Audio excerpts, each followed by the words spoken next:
আসসালামু আলাইকুম রহমতুল্লাহ বরকাতুহু।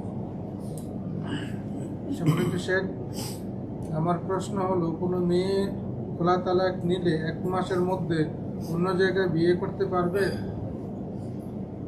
প্রথম কথা, তালাকের মাসলার জন্য আমরা এইভাবে ফতোয়া দিই না যে একটা কাগজ দিয়ে দিল আর ব্যাস সস্তাতে ফিরি একটা ফতোয়া পেয়ে গেল, এই তালাকের উত্তর দিই না।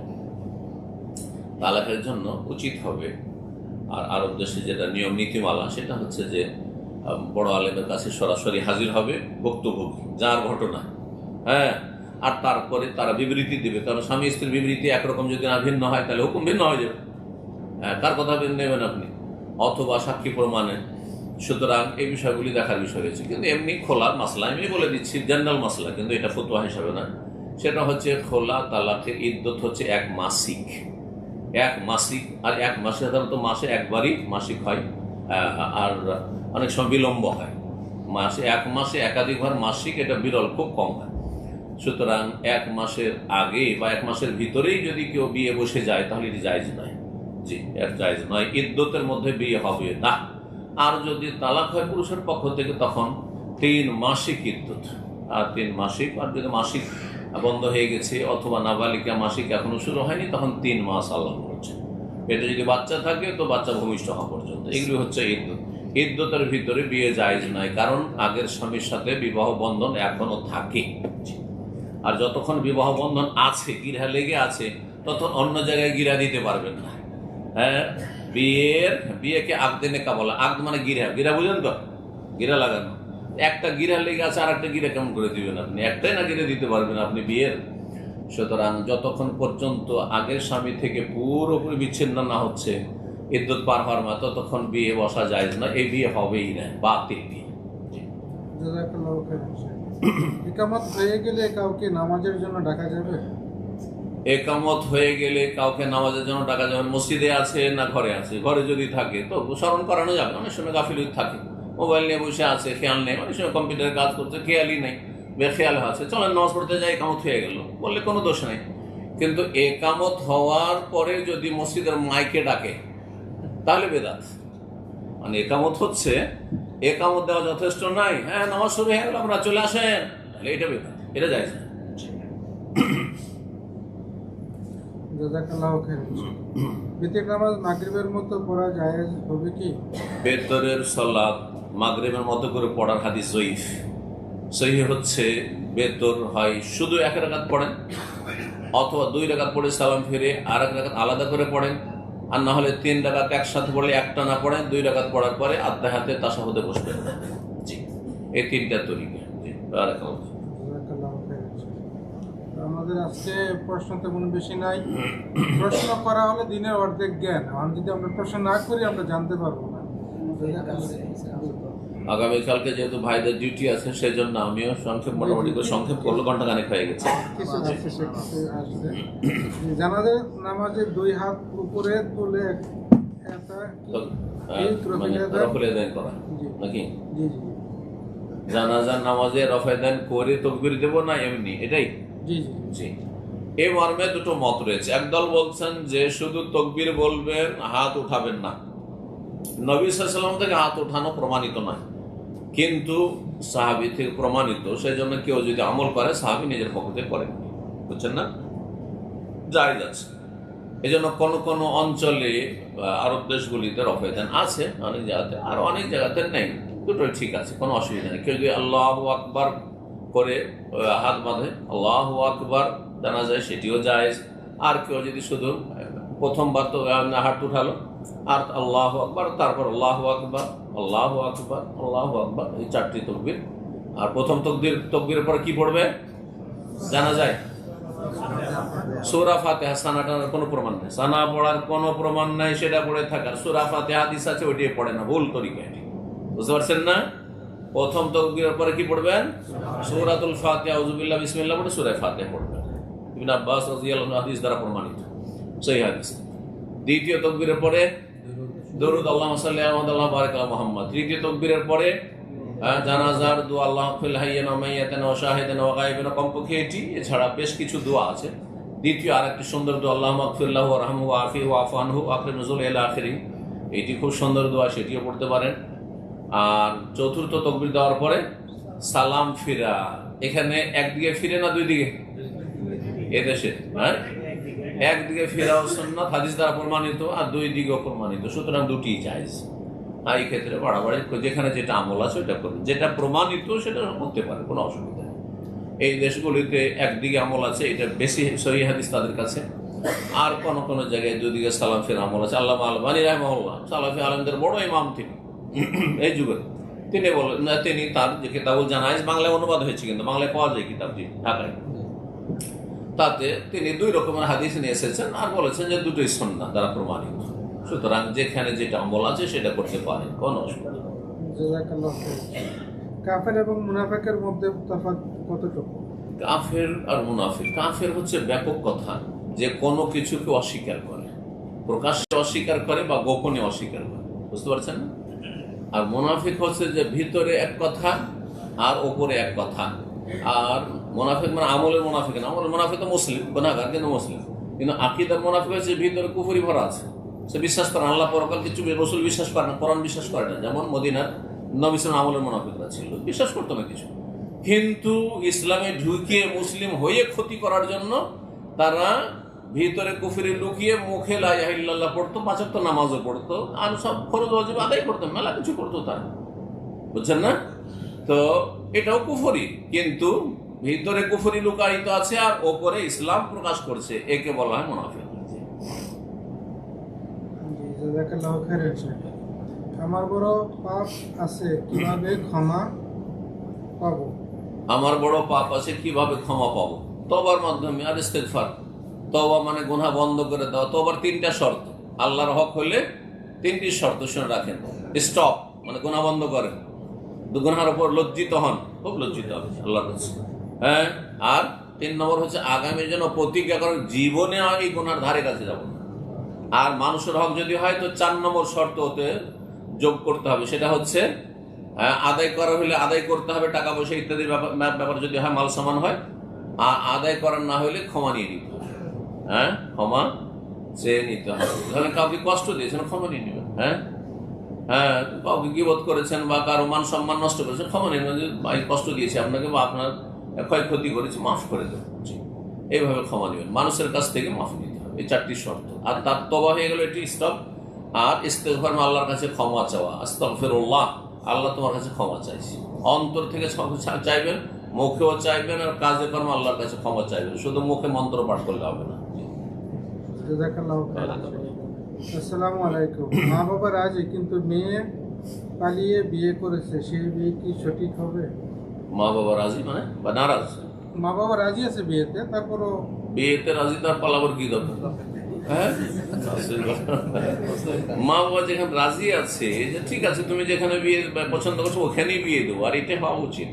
কারণ মেয়ের মতের বাইরে বিয়ে দেওয়া ঠিক নাকি, তারও একটা মতের মূল্য আছে।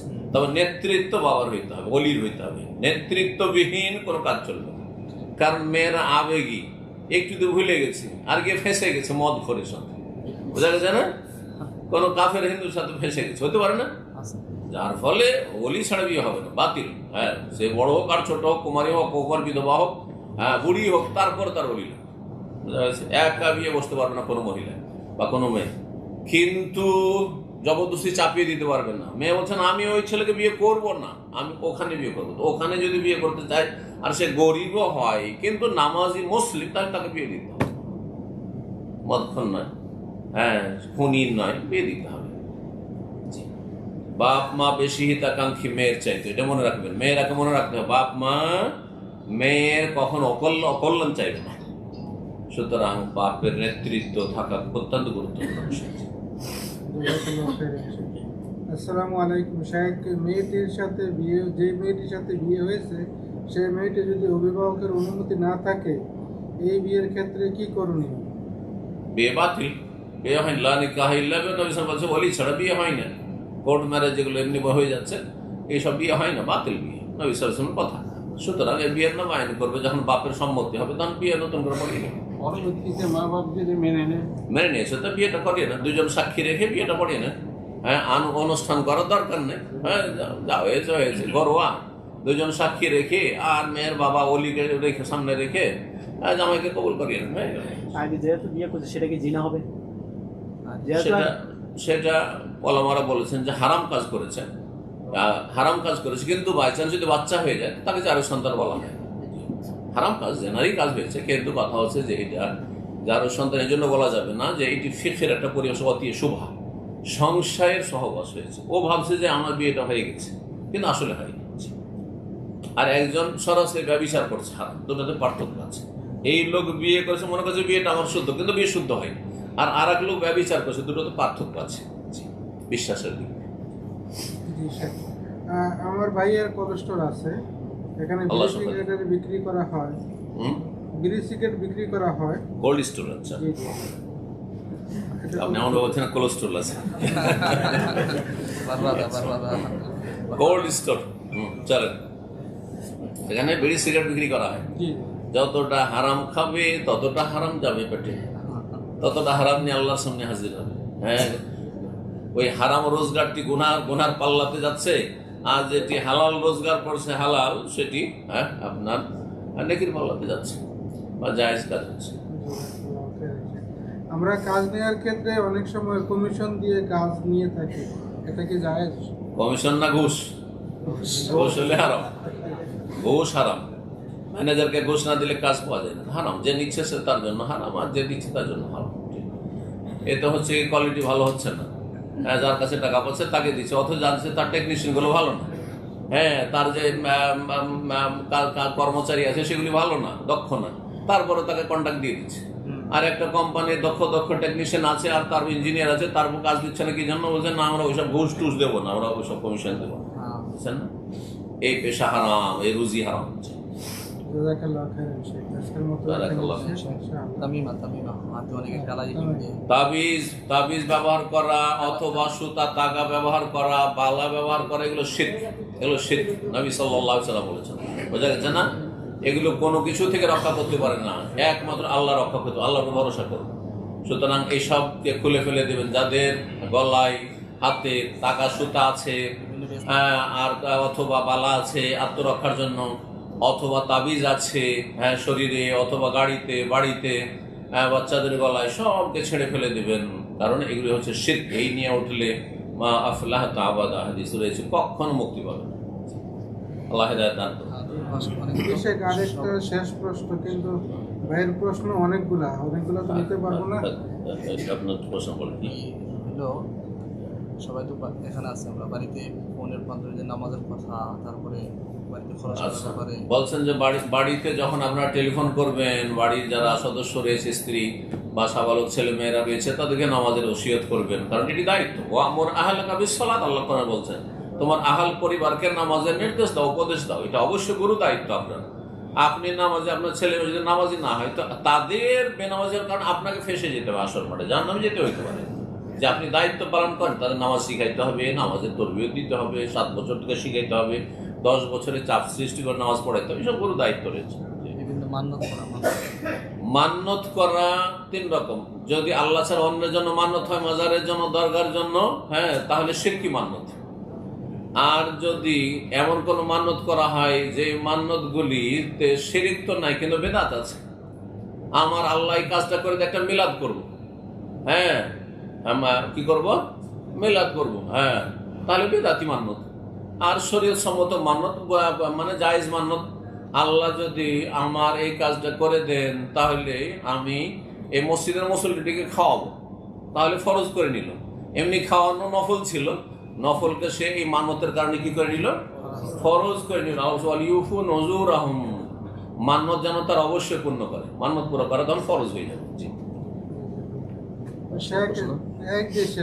একটা প্রশ্ন, বিদআত কি? বিদআত করলে কি গুনাহ হবে? বিদআত জাহান্নামে যাওয়ার কাজ তো গুনাহ হবে না, তো নেকি তো নেকি দিয়ে জাহান্নামে যায়। কুল্লু বিদআতিন দালালা, কুল্লু দালালাতিন ফিন্নার। প্রত্যেক বেদাত হচ্ছে গোমরাহি, মানে রাস্তা হারিয়ে দেওয়া, মানে জান্নাতের রাস্তা হারিয়ে ফেললেন আপনি। যেমনই আপনি বেদাত করলেন তো জান্নাতের রাস্তা হারিয়ে ফেললেন, জান্নাত থেকে দূরে চলে গেলেন আপনি। আর যখনই জান্নাতের রাস্তা থেকে দূরে চলে গেলেন, তাহলে শেষ পরিণাম কোথায় যাবেন? আর জান্নাতে কখনো যেতে পারবেন না, তখন জাহান্নামে চলে যেতে হবে। বড় বেদাত হলে স্থায়ী জাহান্নামী, আর যদি ছোটখাটো বেদাত হয় তাহলে অস্থায়ী জাহান্নামী বা কবর আযাব হবে। বেদাতের কারণে। জি, ওই ভাইয়ের এই প্রশ্ন আর কি, কেউ যদি বিয়ের পর স্বামী যদি তাকে ডিভোর্স না দিলে স্ত্রী কি তাকে তালাক দিতে পারবে? তালাকের মশলা বাদ। আগে বলেছি তালাকের কোন ফতোয়া চলবে না। জি শেখ, মোবাইলে বিয়ে হবে?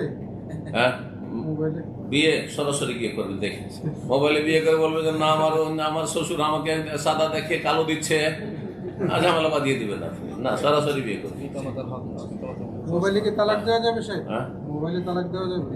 আপনি যদি জাগ্রত অবস্থায় তালাক বলে দিয়ে শুয়ে যান, তাও তালাক হয়ে যাবে। মোবাইলে দিতে হবে না, না জানিয়ে বালিশ লিখে বালিশের তলে রেখে দিলেন, স্ত্রীকে জানাইলেন না, তবুও তালাক হয়ে যাবে। আপনার কাছে একটা কাগজে আমি আমার স্ত্রীকে তালাক দিলাম, এটা রেখে দিল, তালাক হয়ে যাবে। কথা বলছেন না? হ্যাঁ, আদর করতে করতে, বিনোদন করতে করতে তোমাকে খুব ভালো লাগে, তোমাকে তালাক, ও তালাক হয়ে গেল। সালাসুন জিদ্দুহুন্না জিদ্দুন ওয়া হাজলুহুন্না জিদ্দুন, তিনটি জিনিস আছে, যদি আপনি হাসি মজাক করে বলেন তবুও সেটা সত্যি হয়ে যাবে, আর সত্যি বলেন তবু সত্যি হয়ে যাবে। আর তার একটি হচ্ছে নিকাহ তালাক ও রাজাত, বিয়ে, তালাক এবং ফিরিয়ে নেওয়া স্ত্রীকে। পিতামাতার খরচ করা, পিতামাতার উপর খরচ করা, যাদের পিতামাতা অভাবী অবশ্যই খরচ করা ফরজ। যাদের পিতামাতা সচ্ছল চলে যাচ্ছে সংসার, তখন মাঝে মাঝে কিছু দিতে থাকবে, কিন্তু সব টাকা বাপ মাকে দিতে হবে, এটা হারাম কাজ। আমাদের দেশীয় তরিকা যে যা ইনকাম করবে বাহারান থেকে সব বাপের খাতায় যাবে, আর আপনার ছেলে মেয়ে স্ত্রীকে বঞ্চিত রাখবেন, 5 বছর 10 বছর পরে যাচ্ছেন, কিছুই নেই আপনার ব্যালেন্স। হ্যাঁ, আপনার ইনকাম করার টাকা সব ভাই মেলে ভাগ করে নিল, সব জমি জায়গা, কারণ বাপের নামে মায়ের নামে, এটা হারাম কাজ, এটা জায়েজ না। মধ্যম পন্থা অবলম্বন করতে হবে। বারাকাল্লাহ ফিক। সেখানে শেষ করা যাক নাকি? মজলিসের কাফারা দোয়া পড়েন, সুবহানাকা আল্লাহুম্মা ওয়া বিহামদিকা আশহাদু আল্লা ইলাহা ইল্লা আনতা আস্তাগফিরুকা ওয়া আতুবু ইলাইক। আল্লাহ আপনাদের রুজিতে যেন বরকত দান করেন, আল্লাহ আপনাদের গুনাহ খাতা মাফ করেন, ফজরের নামাজ যেন জামাতে আদায় করার তৌফিক দান করেন। আল্লাহ রাব্বুল আলামিন আপনাদের আমাদের সকলকে জান্নাতুল ফিরদৌস দান করেন, বালা মুসিবত যেন দূর করেন। যারা অসুস্থ রয়েছেন আল্লাহ তাদেরকে শিফা দান করেন, যারা বিপদগ্রস্ত রয়েছেন বা যে কোনো রকমের পেরেশানি, অভাব রয়েছে, আর্থিক সংকট রয়েছে, আল্লাহ যেন তা দূর করে দেন। আল্লাহ যেন দুনিয়া আখিরাতে সম্মানিত করেন, আর জালিমের জুলুম থেকে আল্লাহ যেন রক্ষা করেন। সুবহান রাব্বিকা রাব্বিল ইজ্জাতি আম্মা ইয়াসিফুন ওয়া সালামুন আলাল মুরসালিন ওয়াল হামদুলিল্লাহি রাব্বিল আলামিন।